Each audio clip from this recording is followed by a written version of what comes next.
So, you want to join the military. Well, I hope you've done your research, because if you haven't, you've come to the right place. Whether you're considering joining the Army, the Navy, the Air Force, the Marines, the Coast Guard, the Reserves, the Space Force, McDonald's, it helps to do as much research as you can before embarking on a journey that could possibly change your life forever. And though I've only been in one of those branches for a relatively short amount of time and have only done one job the entire time, I'm going to gift you with the valuable knowledge and insight I have gained throughout my active duty enlistment.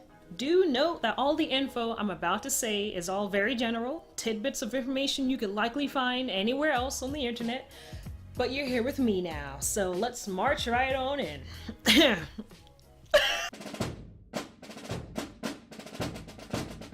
Let's start with the ASVAB.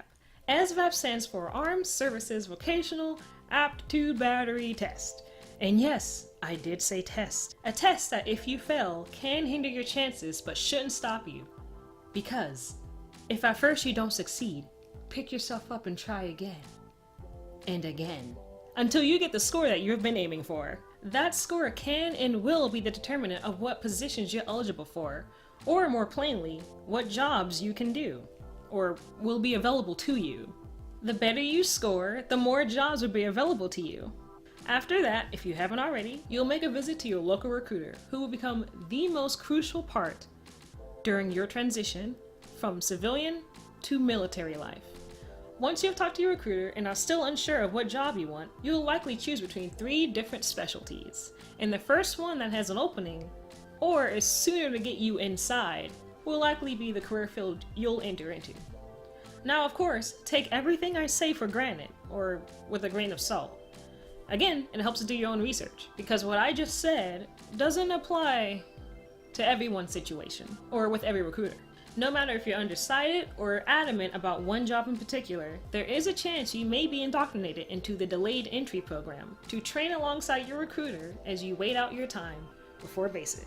Now remember, recruiters are people like you and me who are only doing their job, and this may include pressuring you into agreeing to things you didn't necessarily agree with when you first sat down. They're good at what they do, and I encourage you to ask questions, many questions. Ask a new question every 5 minutes. But don't be afraid to disagree with your recruiter or to say no. Say no to anything you're not comfortable with. And don't get tricked into signing anything until you've done all your research. Eventually, your recruiter will schedule you for MEPS. MEPS is the Military Entrance and Processing Station, and this is where you'll spend an entire day completing a bunch of medical exams and doing a bunch of physical stuff. You can also take the ASVAB here if you haven't already.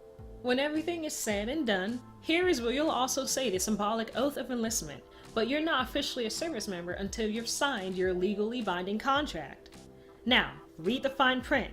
Everything your recruiter promised you should be there, including that enlistment bonus. No matter how many years you signed up for, you are contractually obligated to a maximum of 8 years of service, even if you are not actively serving. Maybe you rode on a bus, maybe you sat on a plane, but no matter what, you're going to experience some pain.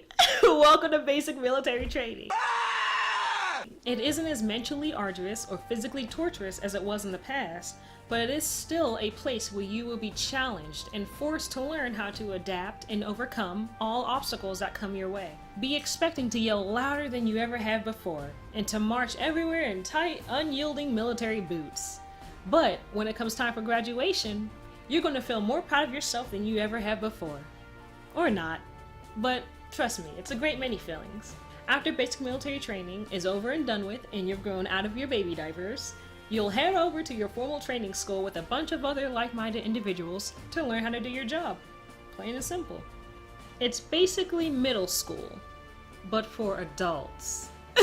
Then, once you've graduated from said middle school, get ready for the big leagues, because it's never-ending high school.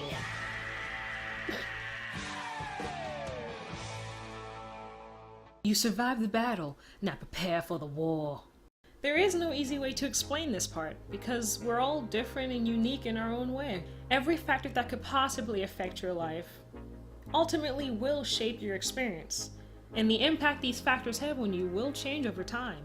It's understandable and undeniable that you may feel homesick at your first duty station, as you may be forced thousands upon thousands of miles away from home and away from family. You'll be pushed out of your comfort zone and expected to conform to strict military standards. But one thing that helped me out, and I hope can help you in some way, is a quote of unknown origin that I just randomly came up with one day, but I'm sure I'm not the first to say. And here it is. It could be worse. And I think to myself, as I'm sitting in a vehicle with no heat, it could be worse. No longer able to feel my toes in the outside temperatures nearing the negatives. It could be worse. And I go home after a grueling 12-hour shift, trudging through several feet of snow. And I think to myself, you know, it could be worse. I finally remove my wet boots and my soggy socks and put my feet near the first place of warmth in my room. And I think to myself, it could be worse. Yeah. I don't have frostbite. See? I'm right. In the end, it is up to you to make the most of your military experience, because like all things, it will come to an end. Follow through on your desired short and long-term goals, because when you're out, you'll have to start all over again. And sure, your military accomplishments may sound good, but it's what education and skills you've acquired throughout that time, your time in, that would really look good on a resume. And because no one is the same, if you begin to experience any sort of mental or emotional instability, have wavering thoughts that include wishing to inflict harm upon yourself or others, or begin to notice that you're beginning to falter in response to your military obligations, do not feel discouraged, afraid, or intimidated, as I, at one point in time, severely was. Seek help. No one cared enough to say these words to me when I was at a point when I needed them most. But I overcame, and so can you. If you don't feel comfortable approaching your leadership or peers about depression, there are advocacy agencies specifically designed to lend a helping hand whenever you need it. There are phone hotlines that run 24 hours, 7 days a week, and medically certified healthcare physicians who can empathize with you. If you prefer, you can even speak with your base chaplain for support. If you are currently enlisted and happen to find this video and have actually watched this far, you can even reach out to me, because I've probably gone through what you're feeling at some point in time. But just always remember, you're never alone. If any of the information I presented in this video was at all helpful to you, let me know by adding a comment down below before you go.